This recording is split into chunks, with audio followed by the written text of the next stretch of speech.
Modern Mahjong's here answering the question of what factors to consider and when you're going to call a tile and make an exposure. So that was a great question posted on our Facebook group. And some of the factors that we think about, and we will go into more detail on all of them, is patience a virtue? Do you want to be committed to an exposure or a hand? Are you giving ample opportunity for people to make joker exchanges? Will that joker exchange possibly give them a self-picked mahjong? What discards are out or exposures of that tile that you need? And will calling this tile then set you up either to be set for mahjong or set to call each grouping? So we're going to break those factors down, and there's many others, but these are some that we thought would be great to explain today. So we're going to break that down by showing different considerations with specific tiles discarded. So let's say these are your tiles, and in the beginning of the new card year, we did a Zoom where we went through and showed different groupings on the card and great hands that have overlapping tiles and pivoting. If you missed that, we do have a PDF available for purchase on modernmahjong.com. It is $10, and we will put a link in this video.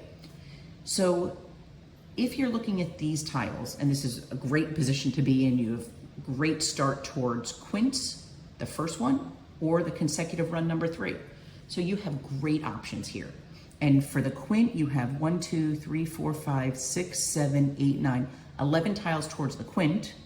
And you have 1, 2, 3, 4, 5, 6, 7, 8, 9, 11 tiles towards the consecutive run number 3.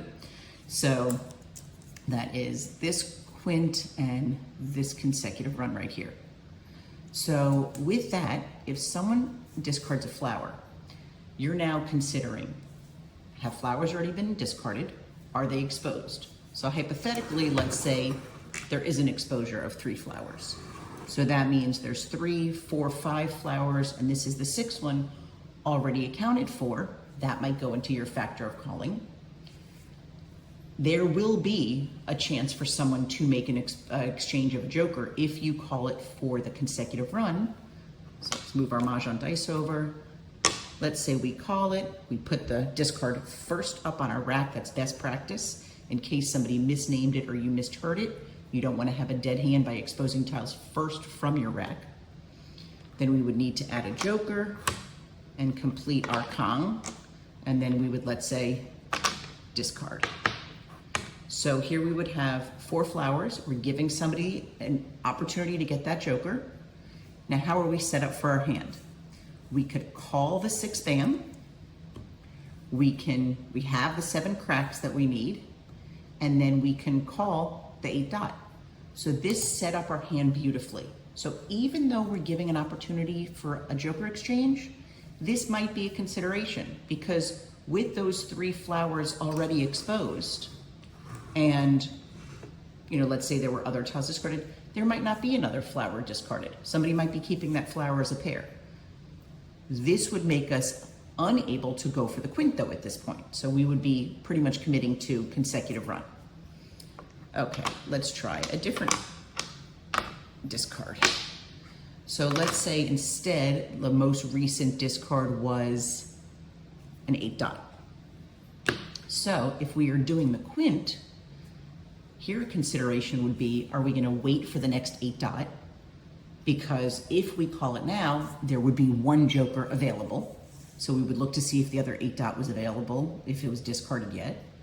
Let's say we do call it. So we put our 8 dots up, and notice how we put our exposure all the way to the left. Exposures do not need to be in order of the card. So if we put our exposure here, that would pretty much give a clue to people that 1, we're doing a quint clearly, but that we were doing the first quint and we needed 6 and 7 and 2 other suits. When we put the exposure here, it kind of tricks people to think you're doing either the 2nd or 3rd quint, because you're not doing it in an orderly number with increasing. So people might think you need the 9 dot or that you need all the other 8s. So just kind of a little strategy there. If we use both of these jokers, there's only 1 exchange they can make because there's only 1 more natural 8 dot out there. How does that leave the rest of our hand? Well, we have our pair of flowers, we have our 6 bams, we're going to be discarding a tile.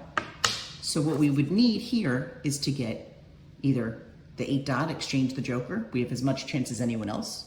Pick a joker, pick a 7 crack, and then be in position to call Mahjong.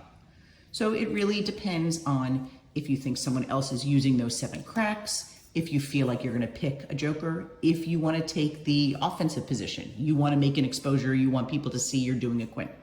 So those are a lot of factors at play, and that's just a case-by-case decision based on discards, tiles on the exposed, and how you feel the game is going that round. Okay, let's put these back, take our jokers back, take our discard back, and what if someone discarded the 6 bam? So far we did the flower and the 8 dot, what about the 6 bam? So the 6 bam, we wouldn't need to use any jokers if we were going with the consecutive run number 3. So in that case, that favors doing that hand. So let's say we decide to go for the consecutive run. Let's move those together, not give any information away. Get rid of our tile. So now we would need 2 more flowers, and we could move over a joker. We would need 2 more 8 dots, which we don't need anything for our 7 crack. So this is like that first example. We are in a great position here to call a flower if one gets discarded, and to call an 8 dot if one gets discarded. So this would probably make us decide to go for the consecutive run over the quint. So would love to hear from you what other factors besides patience, commitment to a hand, whether those exposures can work for more than one hand, if you're giving opportunity to jokers, if that opportunity is giving people the ability to do a self-picked win, pay double, get more points at a tournament, what discards and exposures are out there, and just the general thoughts of what you've passed to players and what they have changed. So these are some of the factors we think of. Most importantly, how your tiles remain on your hand after you make the exposure.